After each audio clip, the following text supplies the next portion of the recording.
Ayan, balikan na natin mga bossing at magandang umaga sa inyo, hapon, tanghali, gabi. Nako po, ito pag-usapan na natin yung balikan natin yung mga nangyaring issue sa ating bayan. Ito dito naman tayo ngayon sa pinsala ng lindol diyan sa Cebu, yun sa mga kababayan natin nasa ibang bansa na naghahanap ng balita patungkol sa mga kaganapan diyan sa Cebu, sa lindol. Ito, panoorin natin to. Ang Bantayan, hindi madaanan ng mga kalsada nagkabitak-bitak. Labising napinsala ang isang lumang simbahan doon. At live mula sa Daan Bantayan, nasa frontline ng balitang yan si Mon Gualvez. Mon, gaano kalala ang pinsala dyan? Bantayan, pinakanapuruan dito yung harapang bahagi ng simbahan. Halos nagkadurog-durog ang mga bato kung saan gawa ang mga pader nito. Nauna nang sinabi ng pamunuan ng simbahan na hindi nasira sa lindol ang tabernakulo at ibang religious images ni Santa Rosa de Lima, Virgen del Carmen at Immaculate Conception. Nauna na nag-abiso ang National Historical Commission of the Philippines o NHCP, prioridad pa rin sa ngayon ang kaligtasan ng mga eksperto habang nire-restore o binubuo muli ang century-old church. Patuloy pa rin kasi ang mga nararanasang aftershocks dito sa lugar. Ang ilang kalsada nga rito, hindi pa rin madaanan ng mga sasakyan dahil sa matinding pinsala. Yan ang problema nating malaki dito, mga bossing dyan sa Cebu. Kasi Cebu is highly dense populated na probinsya. Ang daming mga kalsadang nasira, ang daming mga tulay na nasira. And as is itong Cebu, matraffic na rito. So paano kaya ang magiging sitwasyon ng transportasyon dito kung ganito ang mangyayari? Tsaka patay tayo diyan. Ito na. Hindi tayo prepared dito sa mga ganitong kalamidad. At least itong gobyerno natin is not prepared. So, syempre, gagastos na naman tayo dyan sa mga repairs na yan. And saan na naman kukunin yan? May pera ba tayong extra para dyan? Dyan mo makikita ang magaling na presidente. Kasi sa Japan, sabi ko nga sa inyo, di ba, kung nangyari to sa Japan, saglit lang yan. Bukas, maayos na yan. Pero dito, nako po, nakapakadelikado. Unang-una sa lahat, ubos ang pera ng taong bayan, ubos ang pondo.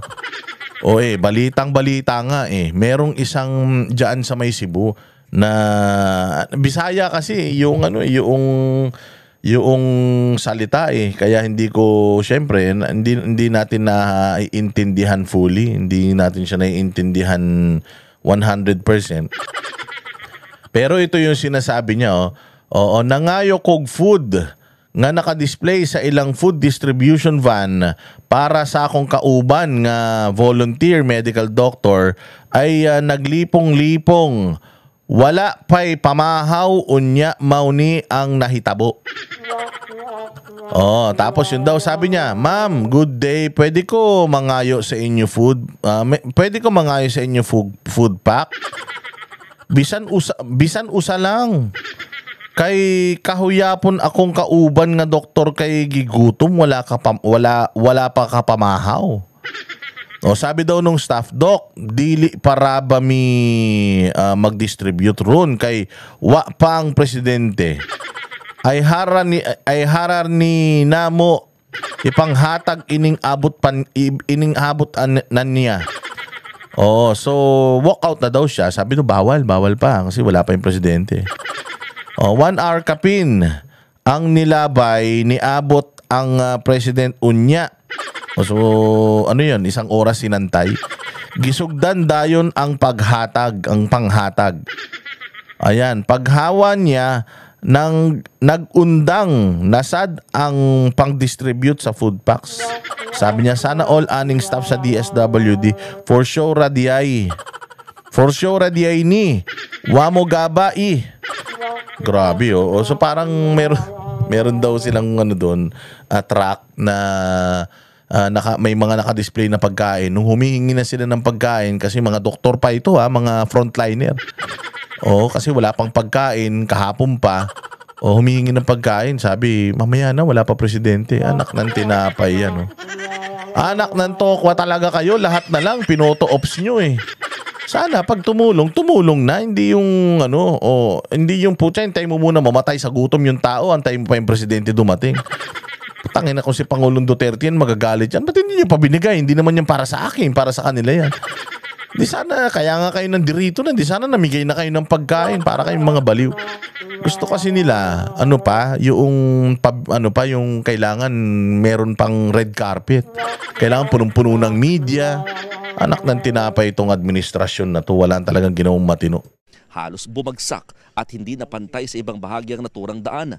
Tila hihiwalay na nga rin ito sa karugtong na tulay dahil sa malalaki at mahahabang bitak na resulta ng malakas na lindol. Tanging mga residente naglalakad at ilang motorsiklong naglakas ng loob ang ilang nakakadaan sa sirang kalsada. Nangangamba tuloy ang mga residente na baka hindi sila maabutan ng tulong dulot ng sirang kalsada. Narito ang pahayag ng isang residenteng nakausap namin. Wala pang narating na tulong sa amin, maski isa. Bakit?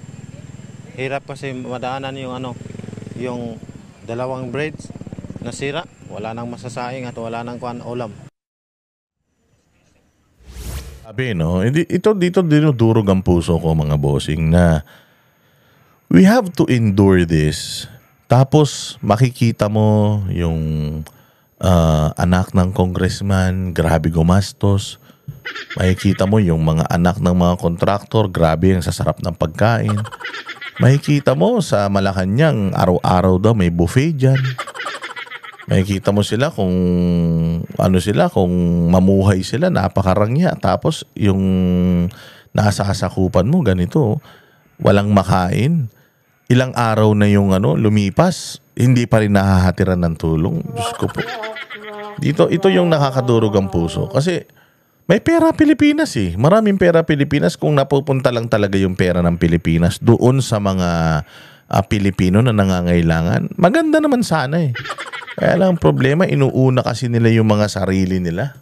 Boksa ngayon naglagay na ng harang na net dito sa paligid ng nagibang simbahan, parang off-limits muna sa mga tao itong mga tipak ng bato. Kaya tingnan natin yung isa pang nakakalunos-lunos itong video na to. Ayan natutulog sa plastic. Imaginein mo, kailangan mong umabot sa ganitong sitwasyon na walang maayos na mga relocation sites, walang maayos na disaster response, walang maayos na disaster preparedness.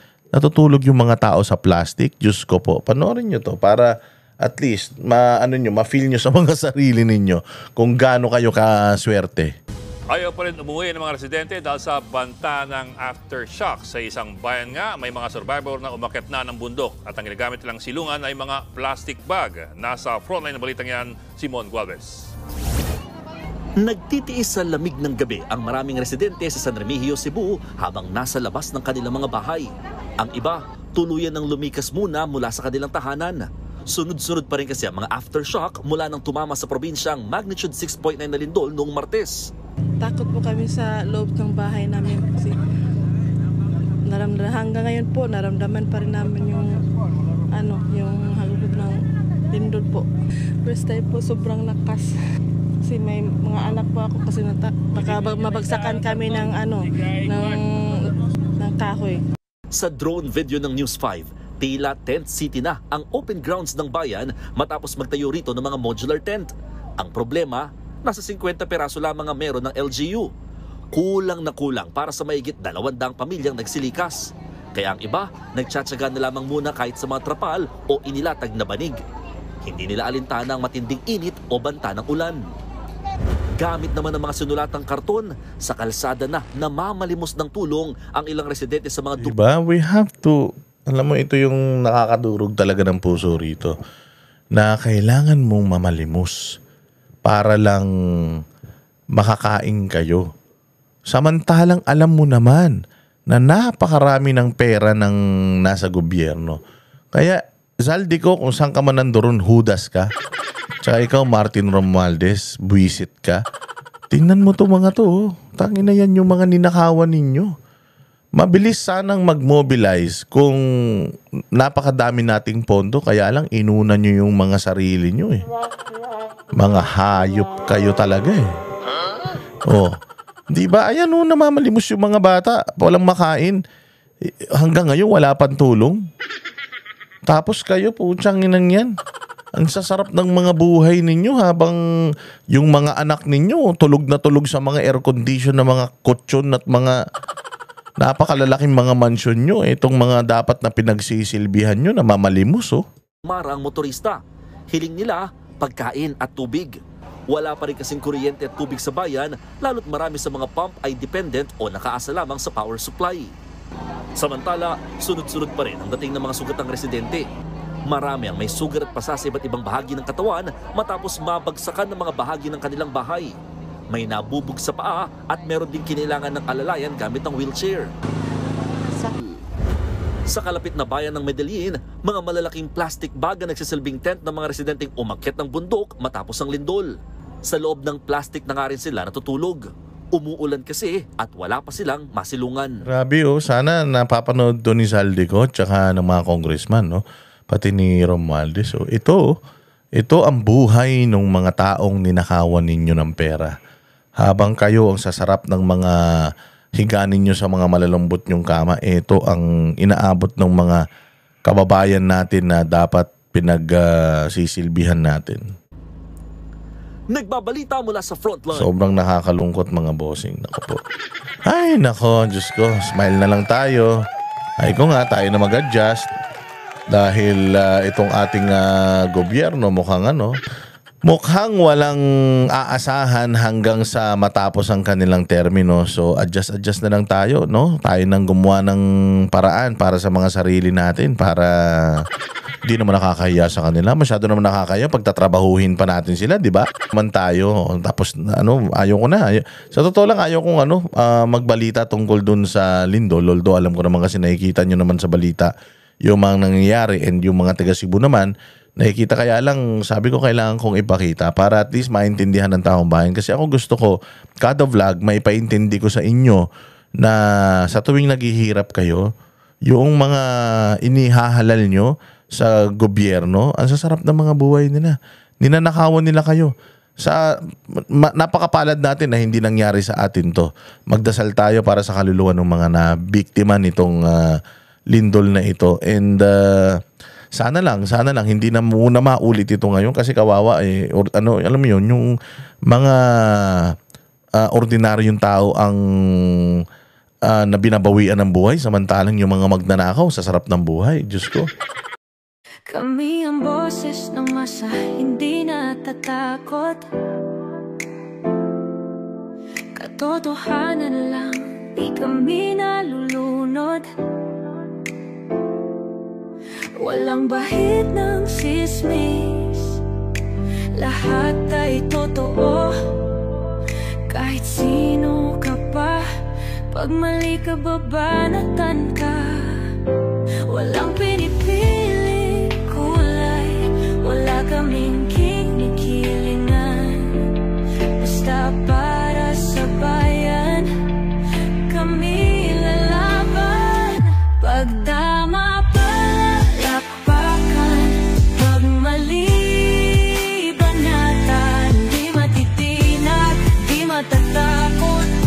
sa bayan, tuloy ang sigaw.